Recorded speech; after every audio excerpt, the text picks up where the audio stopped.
Thank you very much. Good afternoon.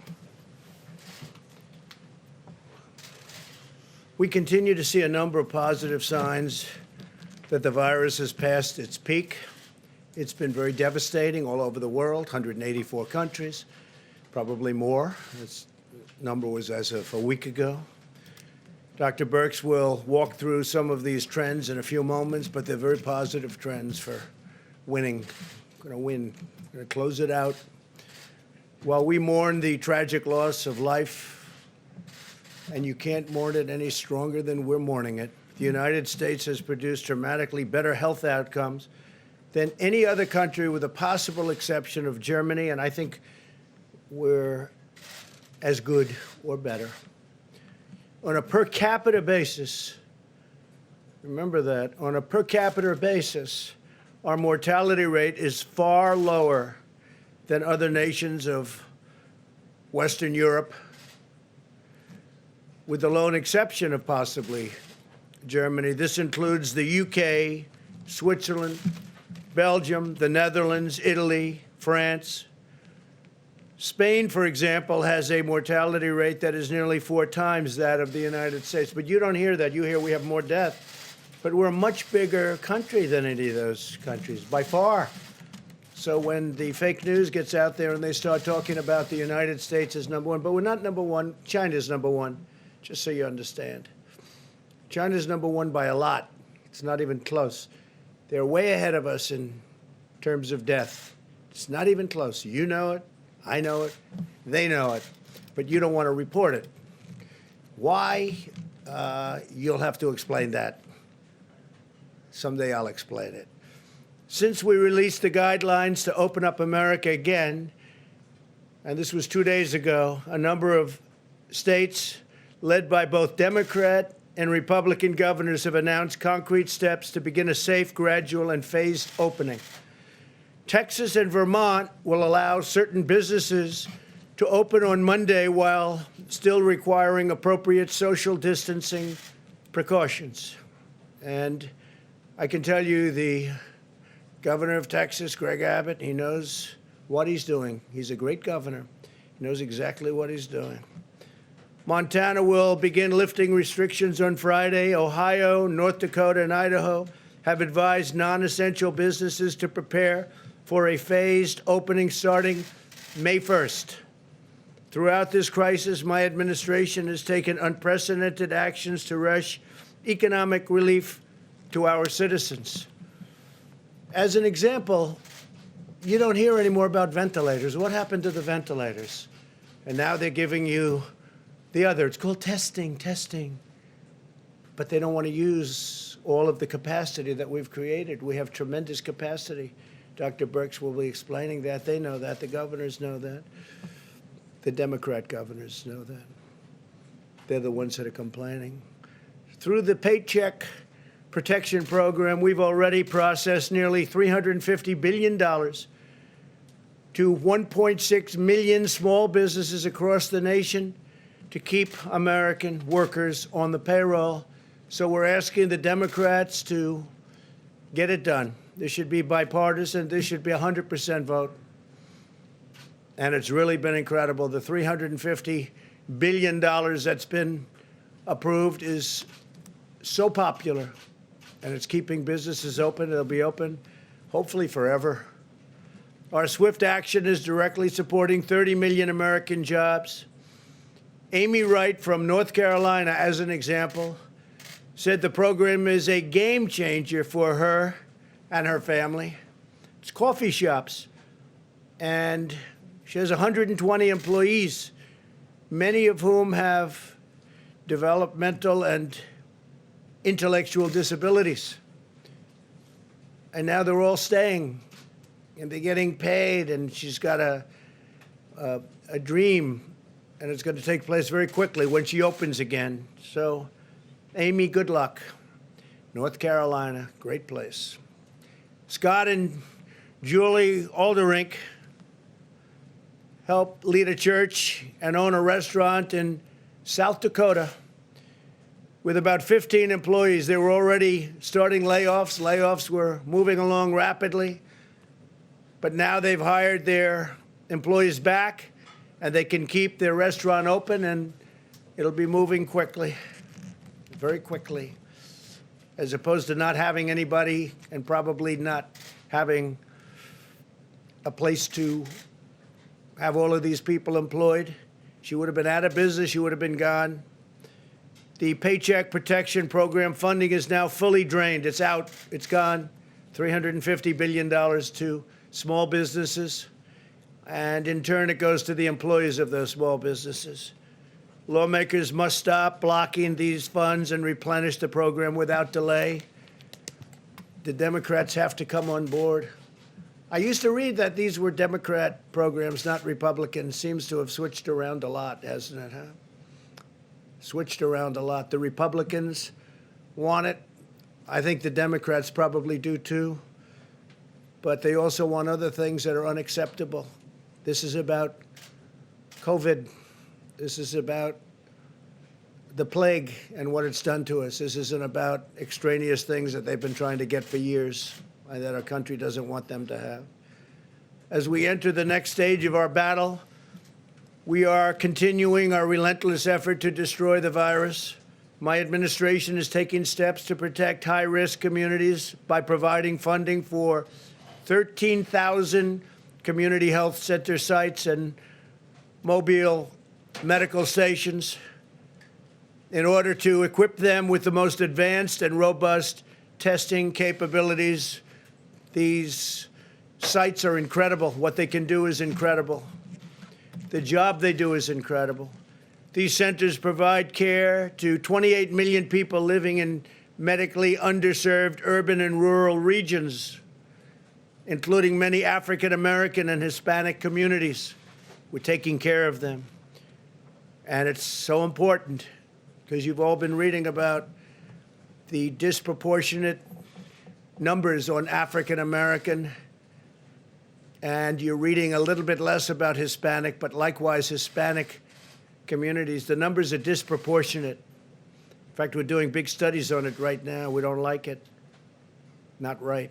Nationwide, we've now conducted over 4 million tests, and Deborah will be talking about that. It's double the number conducted by any other country on Earth. So that's more than 2 times, actually, the number conducted by any other country on Earth. You hear so much about testing.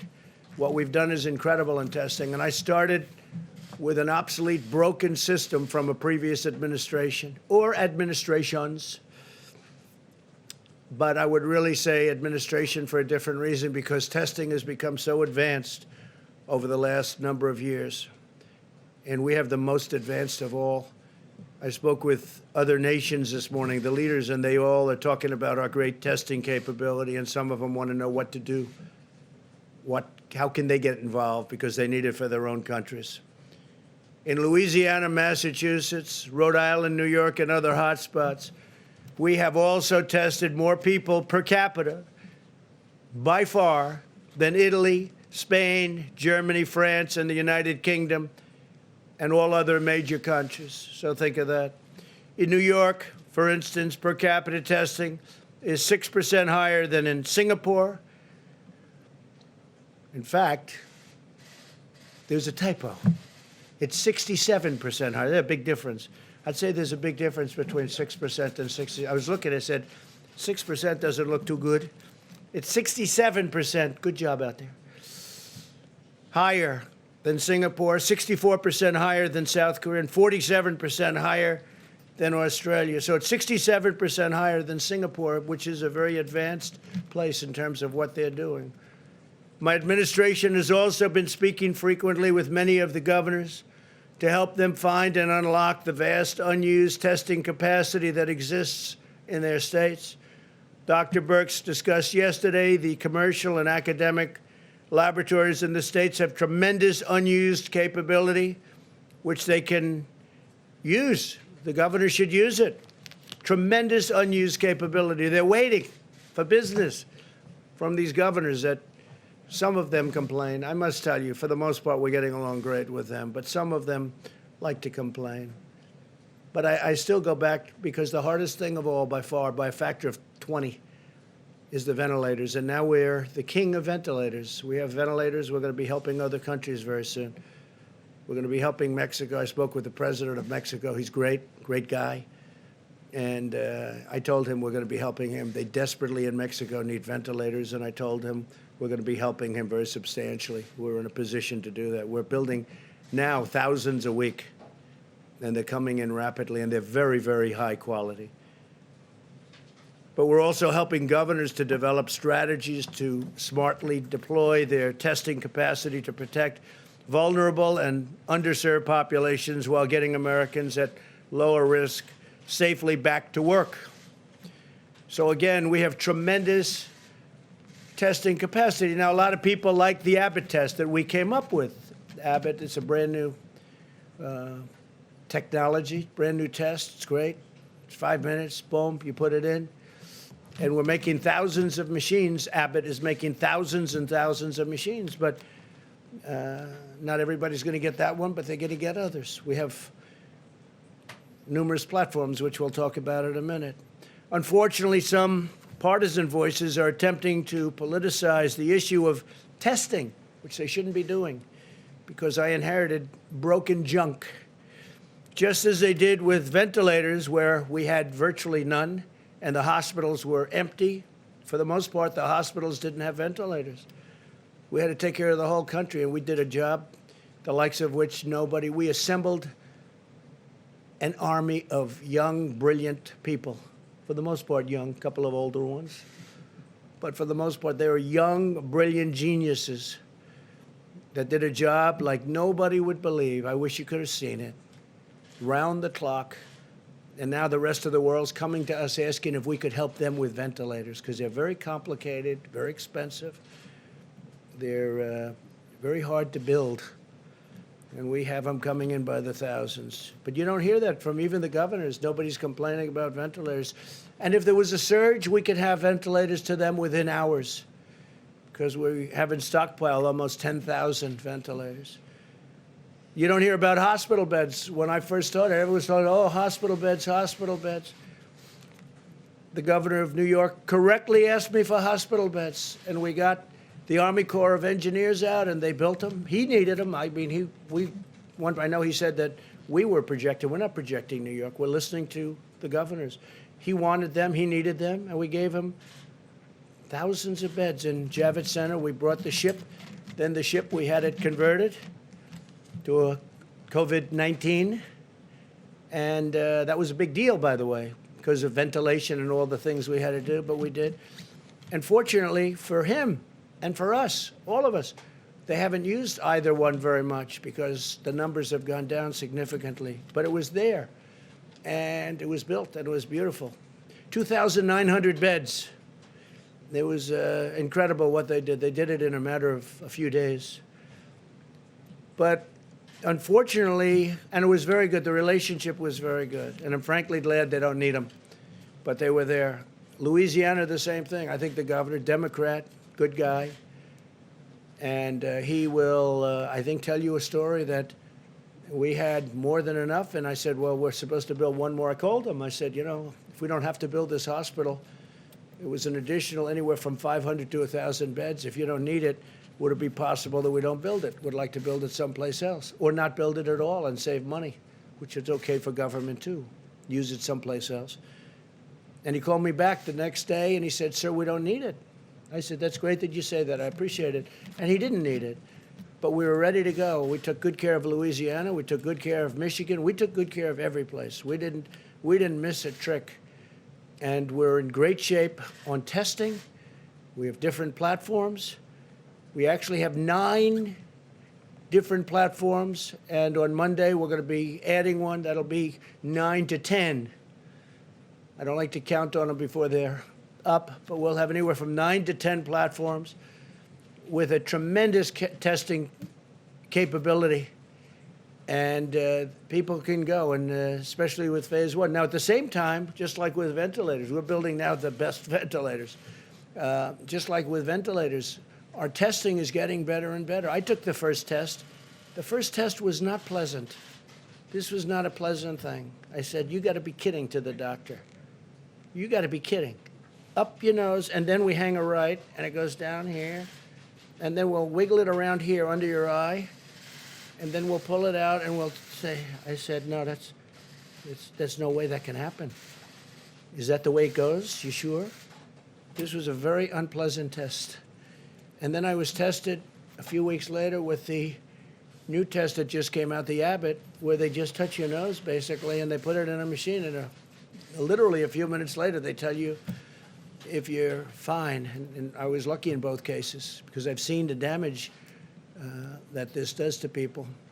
But we have great tests. They've really gotten better and better and better as we go along. But we have a tremendous lab capability, laboratory capability all over the country. And for some reason, the governors, they're not, a lot of them are, but some of the governors like to complain and they're not using it. We have tremendous capability. We're ready for them. And as we go along, just like with the ventilators, we'll get better, more advanced, and we'll be able to do things that nobody would have even believed possible. But we started off with a broken system. We inherited a broken, terrible system. And I always say it, our cupboards were bare. We had very little in our stockpile. Now we're loaded up. And we also loaded up these hospitals. And, we're talking about payment. We gave billions of dollars worth of things to hospitals. And we'll have to work that out at some point. In fact, I guess they're going to be working that out with Congress. But we loaded up hospitals. The federal government loaded up hospitals with things to take care of people that are very desperately ill. We weren't worried about payment at that time. We said, you'll take care of it at the right time. But we gave billions and billions and billions of dollars worth of medical goods and medicines and equipment to hospitals. And we'll work it out with them. But people don't like to talk about that. So we have done a job that nobody believed. This was a military and private enterprises march. We marched. And unfortunately, with the other side, because they're viewing it as an election. How did President Trump do? Oh, he did terribly. Let's see. He did terribly. Oh, but we just got him the ventilators that they didn't have that they should have had. We just got them hospital beds by the thousands. We just got them testing that they don't even know how to use. In some cases, they have machines that they're only using 5% and 10% of the machine because they have an advanced machine and they don't know how to use it. It can do much more. So we've had people explain how to use it. So I don't know. I don't think I'd do that on the other side. I really don't. I think that here we have a crisis and we have to work together, and I hope we're going to work together. But we're moving along, and we're moving along well. We're moving along well. This should not be a partisan witch hunt, like the Russia witch hunt that turned out to be a total phony deal. Unfortunately, some of these voices, though, are attempting to bring this into politics, and whether it's testing or ventilators or hospital beds or other dimensions of our sweeping public health response. We have had a sweeping response. In speaking to the leaders of other countries this morning, they said, this is incredible the way you've done this so quickly. We're only talking about a few weeks since everybody knew this was such a big problem. And the rest of the world is watching, and they respect what we've done, because I don't think anybody else, I know nobody else could have done what we've done. And we started with garbage. As our expert said yesterday, America's testing capability and capacity is fully sufficient to begin opening up the country totally. Indeed, our system is by far the most robust and advanced anywhere in the world by far. The rest of the world will tell you that. I spoke this morning to a friend of mine, President Moon of South Korea. He just won the election. He won it by a lot. He had a big victory, which I was happy about. And he was saying what a great job we've done in this country. I told him the same thing. He said, what a great job we've done here in this country. So I appreciated that. He had a great, by the way, he had a great victory, and we're very happy about that from the standpoint of our country, working very well with them. South Korea. as we approach, and the approach that we use, but as we approach, hopefully, the downward side of what's going on, I think you're going to see some incredible hard facts and evidence that what we did was right. There's a lot of talk about herd, the word herd. I don't want to show you charts of people that went a different way, but it's scary. It's scary. We would have had, I think, millions of people die had we done a different way. And I think numbers are just coming out where they're estimating 60,000 people will die. That's horrible. I always say one person is too much, especially in this case when it could have been stopped in China. Could have been stopped in China before it started. And it wasn't. And the whole world is suffering because of it. But this herd concept, and everybody had to think of it at the beginning because look at us. We had the greatest economy in the history of the world.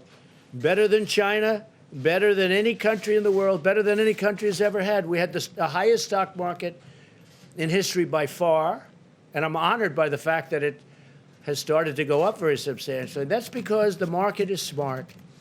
The market is actually brilliant. I've seen it. And they're viewing it like we've done a good job. They view it that way. Because if you would have told me that we're at 24,000 or beyond, and the highest we were ever was, we never hit 30. We were getting close to 30. So let's say around 29,000, we're at 24. We were heading down. I start to say, oh, wow, we may be heading into territory where I started. I didn't like that. Now we're way up. But if you would have said to me with what we've gone through, not caused by our country or our people or not caused by certainly anybody within our country. But if you would have said that after going through this horrible plague, that we'd have a stock market that's much, much higher than when I started, much higher than where I started. And I think I think we have tremendous momentum. We have a big election coming up, but I think we have tremendous momentum. First, we get rid of the plague. And because of what we're doing with the PPP, what we're doing with the paycheck, as we call it, I think we have a chance to have these companies get back to action quickly. But our approach to testing is based on facts, data, and very hard evidence, not partisan agendas or coordinated political talking points. Mike Pence, who's a phenomenal guy, is making the commencement address right now at the Air Force Academy, where they're being very politically correct. Everyone's standing not 6 feet, but 10 feet apart, okay? And it's very different. I made that speech last year. I'm going to West Point. I think they're changing the date to June 13th because of what's going on in New York. They're moving it to June 13th, West Point. So I'm doing that commencement speech, and they're going to have, sad, but it's a big start. They're going to have the cadets. They may not have the parents, but they're going to have the cadets. The parents are so proud of them. I know at the Air Force Academy, where Mike is speaking right now, they don't have the parents. They have the cadets. They're very, very widespread. And you talk about social distancing. I mean, they are really spread. I looked at it. They're using 10 feet. So he's doing that. But they're having it. It's very important to have it. And that's a great thing. That's a great thing. That's a big start. So he's there right now, and I will tell you, he's a gentleman, Mike Pence, a real gentleman.